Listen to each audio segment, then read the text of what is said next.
and welcome to Living English. In our previous episode, Anne discovered that her brother worked at the market. Sarah's brother Steve recognised the photo because he goes to the market to buy fruit. Today, Anne, Steve and Sarah go to the market to look for Anne's brother David.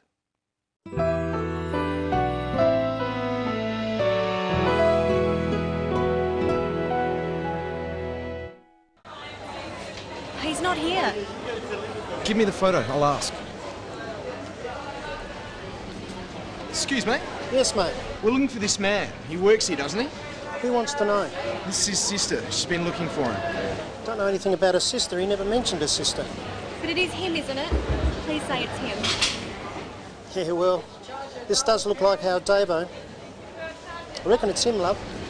Thank you, thank you. Do it? David. So where is he? Look, I don't know, mate. He rang yesterday and he said he wanted a couple of days off. I said OK. He's usually pretty good. Do you know where he lives? Hang on, love. I'll just get me book. We'll go there straight away.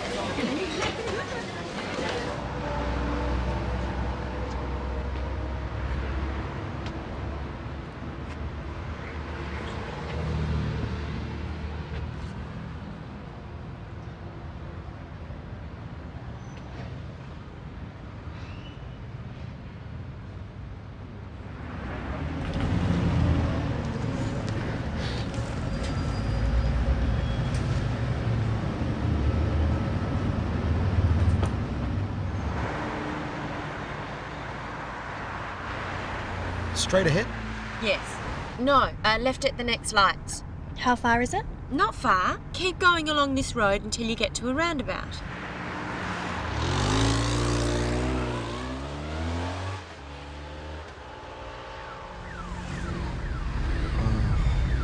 What's that?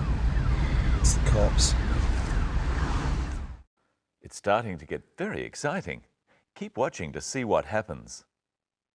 We just saw Sarah giving directions. Let's have another look. Straight ahead? Yes. No, left at the next lights. How far is it? Not far. Keep going along this road until you get to a roundabout. First, Steve asks if he should go straight ahead. He means, should he continue driving in the same direction without turning? Try asking straight ahead with him.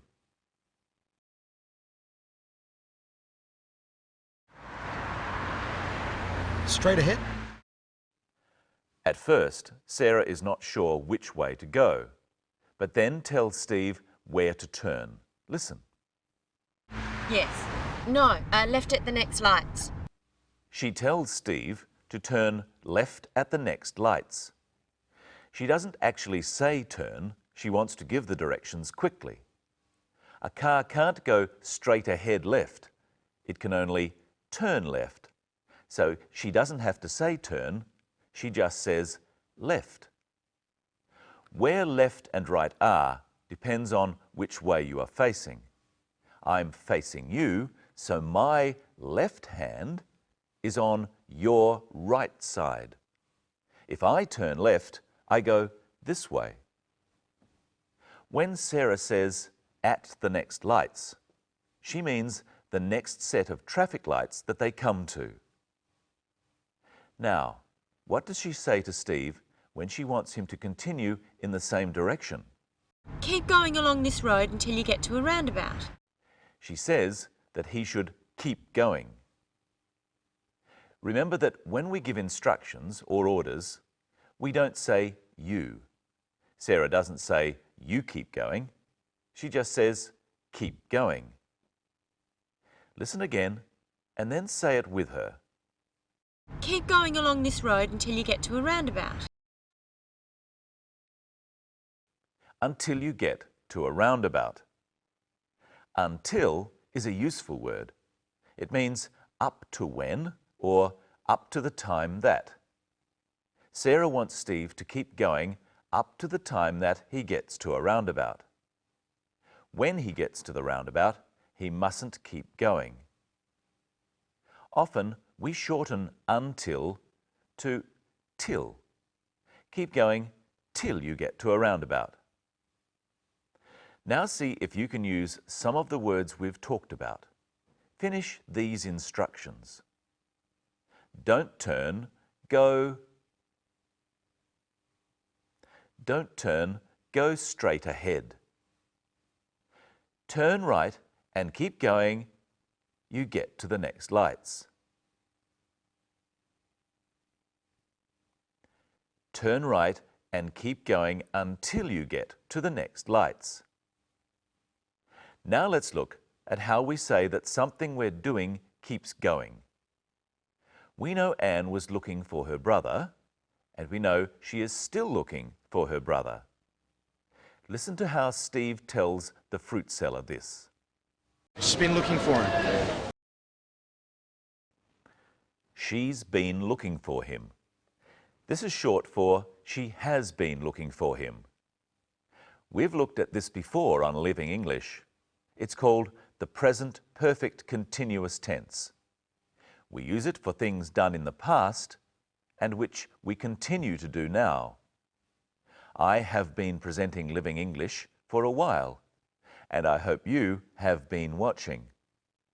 We use have or has with been and the ing form of a verb to form this tense. Let's practice. I'll give you a verb and the sentence. Dance. I for hours.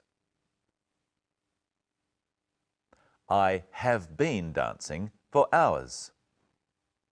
Drive. He all day. He has been driving all day. Usually we shorten this to he's been driving all day. Use the short form here. Write. She for years. She's been writing for years. Let's return to what's happening now. Listen to Steve asking the fruit seller if David works there. Excuse me, Yes, mate. we're looking for this man. Steve says, we're looking for this man. That's what they are doing at that moment. But we don't need to look for this woman because she's already here. Hello, Michelle. Hello, Brenton. Hello, everyone. What have you got for us today, Michelle? A compass and a street directory. We're going to talk about directions.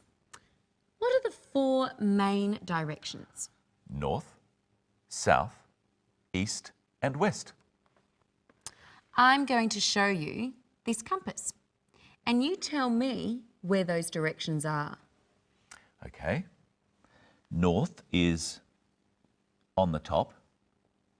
East is on the right. West is on the left.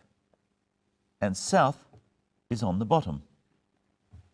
We use the same directions on a map when it is facing you. Tell me, what direction is the top of the page? North. What direction is the bottom of the page? South. What direction is the right of the page? East. And the left? West. Here's the market. Let's say you wanted to go up to the railway station. Which direction do you travel? You travel north. Now, Brenton, you give me some directions and I'll move the pointer. I'll start at the market and you tell me how to get to the theatre. Go left until you get to the main intersection. That's the intersection. An intersection is a crossroads. It's where roads cross each other. What now? Turn right and keep going until you reach the square. Okay, there's the square. It's a small park with roads all around it. Turn right and then turn left at the third set of lights. The red dots are traffic lights. 1, 2, 3, left. Go straight ahead until you come to the theatre on your left. Got it. Are you sure that was the best way? Probably not. But what I want to know is, how did Steve get Anne's brother's address so he could give directions? Let's have a look. Do you know where he lives? Hang on, love. I'll just get me book. The man at the stall has got a book with the address in it. What does he mean when he says, hang on? He means, wait a little while. It's an Australian slang expression. I want to finish today with another one of those perfect tenses. You would. We talked about the present perfect continuous earlier.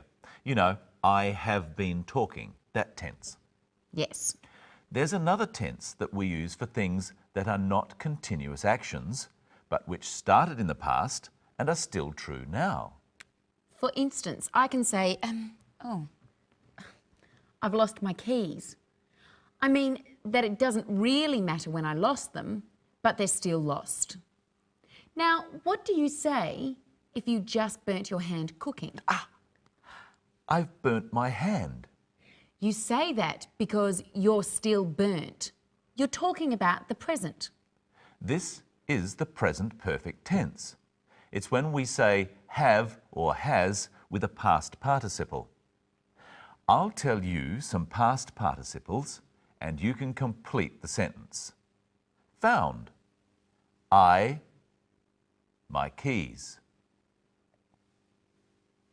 I have found my keys.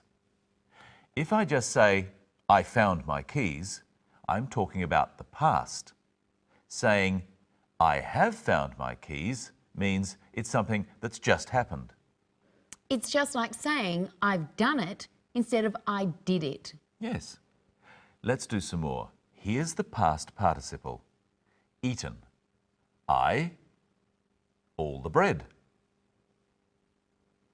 I have eaten all the bread.